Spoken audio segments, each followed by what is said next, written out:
So for the first dressing, we have tomato sauce, raw cashew butter, teaspoon mustard, smoked paprika, and balsamic vinegar. In this case, actually, I use red wine vinegar because I didn't have any white balsamic. Normally, I use white balsamic for this. So the way you want to think about this particular dressing, this is all about the tomato here. Okay, now number one choice is, okay, you go and you pick your own tomato and you grow them and, okay. But you can also get the box tomato and low sodium, of course, right? And so for quick home cooking, if you have the tomato product at home, you always quickly have a dressing. So when I do this dressing here, this is all about the tomato. Do I make my point here? Right? You can combine all the other ingredients any one way you want, but that's where your thing is. Okay, so I'm just gonna, well, maybe I start with harder things here. A little spoon here. So mustard, of course, gives me that heat that I want. I get the cashew butter for richness or calories. Then here is a really good smoked paprika. Get what your money can buy you. I'm gonna go with like a teaspoon of smoked paprika. I go really strong. I like a lot of flavors. In my restaurants, I do much better when I actually season things a lot more. I use a little vinegar here, not too much, because I also get acid from the tomato, right? And there's also sweetness there. In goes my tomato. I don't use everything. I didn't measure this with a tea. Okay, so in this case, look at this. Can you guys see this? Yeah. Is this overhead? Yeah. I use a spoon. You could use a fork. What I did is I used the store-bought cashew butter. And when you use store-bought, you gotta warm it up a little bit.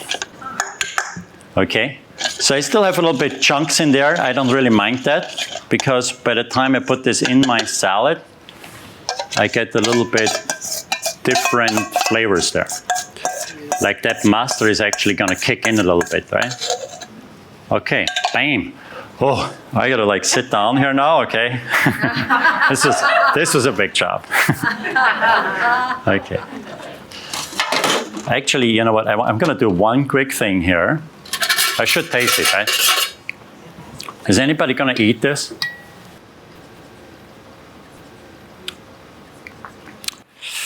A little sour, huh? Okay. You guys don't have to eat this, right? So I have enough sweetness right away. I go through that whole flavor profile really quick in my head. But what I don't like is a little too acidity. And I just put a little bit water in there, okay? Okay. So I just stir this a little bit more. And so I just took the acid a little bit back here. That's all. Next one. Okay, so again, this is all home cooking. That's how I cook at home, okay? That's the whole exercise. Next one, we have a citrus dressing. Oil-free hummus. Now, you can buy one, right? The 2 Engine Diet, they have oil-free hummus in Whole Foods. But you can also make it yourself if you want to go crazy. You can use it. Now you start using the blender again.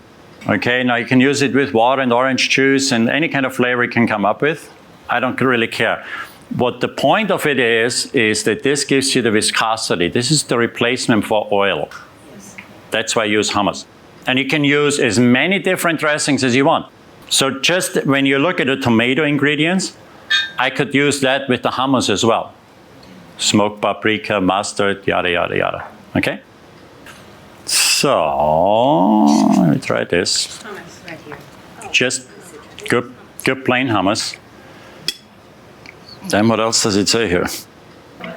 Almond butter. This is nice when it's like this. So you can buy almond butter. Again, you would want to heat it a little bit because the almond butter gets really hard. Okay, just put it in buy a microwave so you can heat the almonds, okay? Just saying, okay? So here you have a little almond milk just to thin it out a little bit. And guess what I'm going to do? I tied that in a cheesecloth. You know what that is? But at home, what you do is you go like this in your fingers, right? Or you can use the fancy equipment and do dishwashing all day long. Okay, so you're going to do a little orange juice. So again, at home, I would use that very orange and I would grate it. Does that make sense? So like in case of the lemon, I didn't want to get too messy here, so that's my only reason why I was tying this. Keep it clean. Lemon zest, lime zest, and orange zest. It's always about the zesting, right? Obviously, you can put this all on top of the salad as well, right?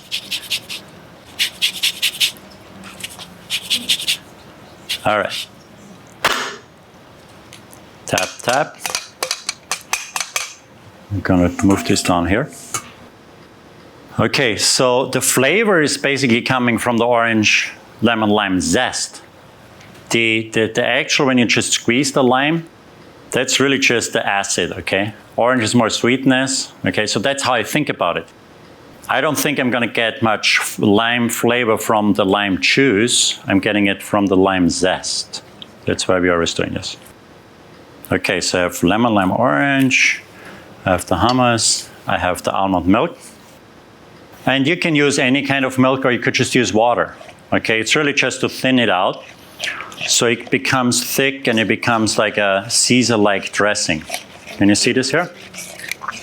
Again, I just use a spoon. How easy is that?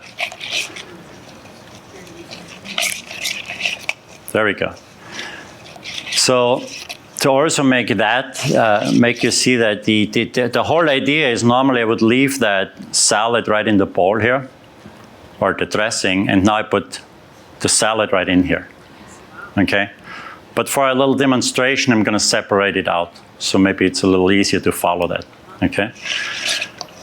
And I gotta get all this other stuff here. Okay, so this is my second dressing. It does say champagne vinegar, huh? I should taste it for us, right? Yeah. Before I put it in there. Should I? It's very unprofessional of me, isn't it? Okay, let me see. Mm-hmm. Yep. Okay. Put a tablespoon of vinegar in there. All right. I'm just gonna leave this as it is right now, because we got a lot more to cover. You get the idea here. This is like a consistency here, right? As far as you always look for oil replacement, a viscosity, a creaminess.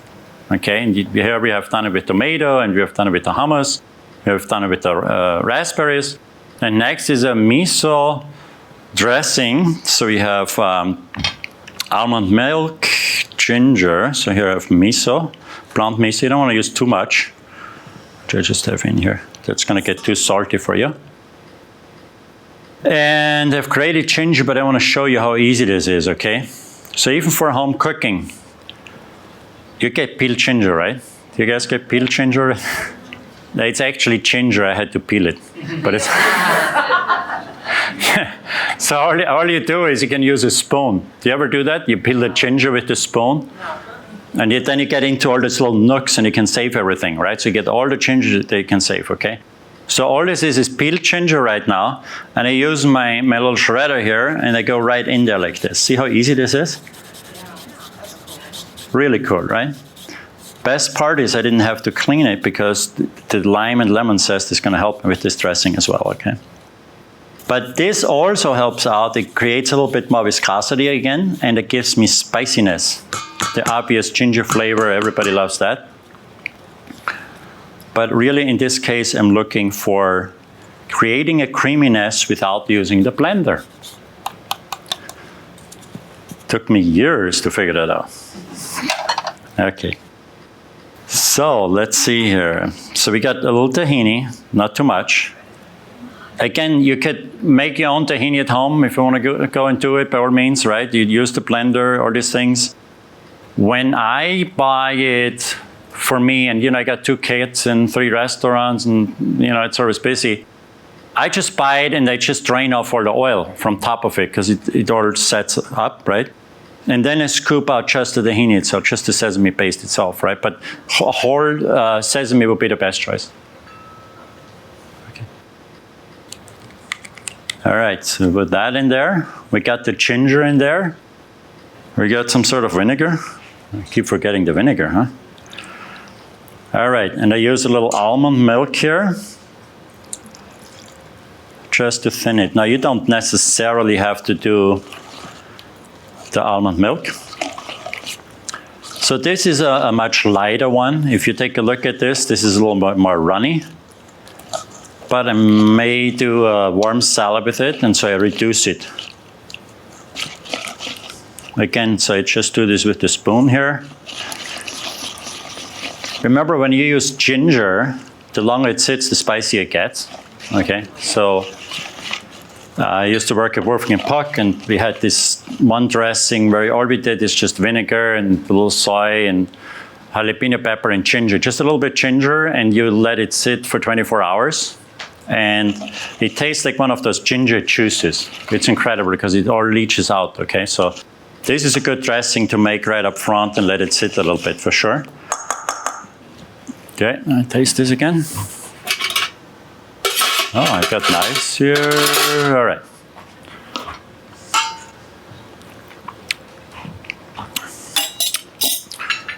Spicy. Spicy, but spicy is good. Let's keep it spicy. You guys like spicy? Yes. Good. Let's keep it spicy. Okay, another one down. So this is now your peanut butter dressing.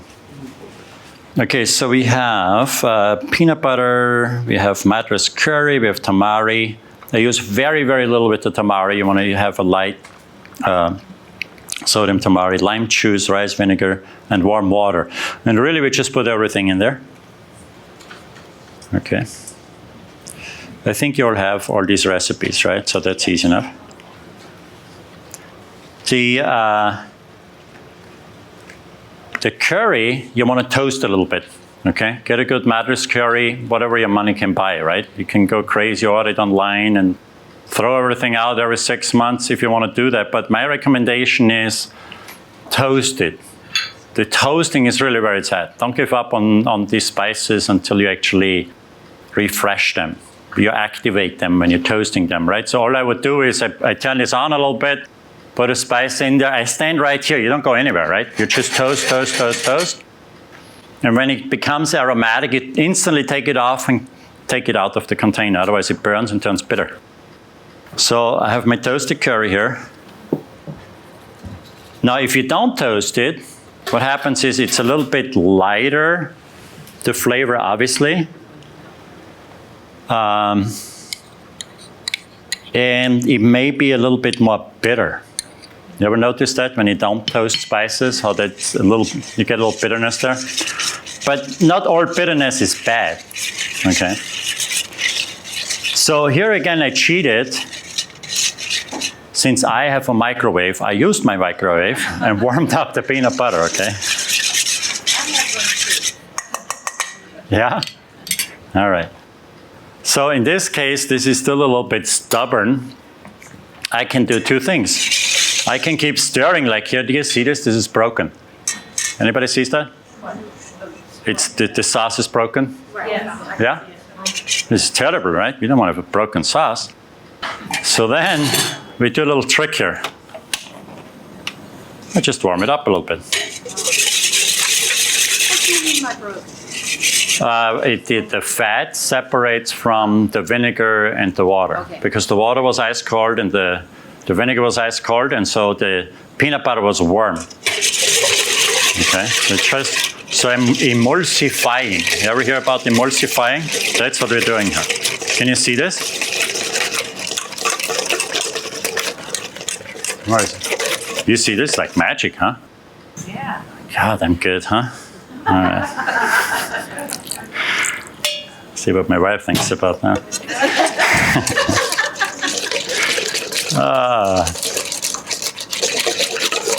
These videos are not made public, are they? No. We don't want that. Okay. All right. Was that easy enough? Yes, right? I made a mess out of this. Let me see here real quick. Okay, can you see this? Yeah? Oh, sour. Okay. A little splash of water. Okay. I'm just fixing it up.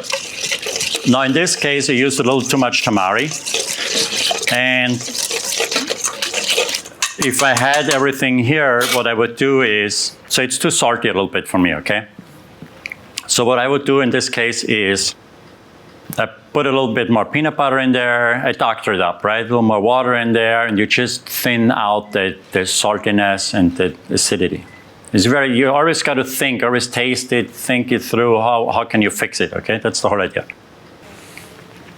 I got lucky this time. Okay.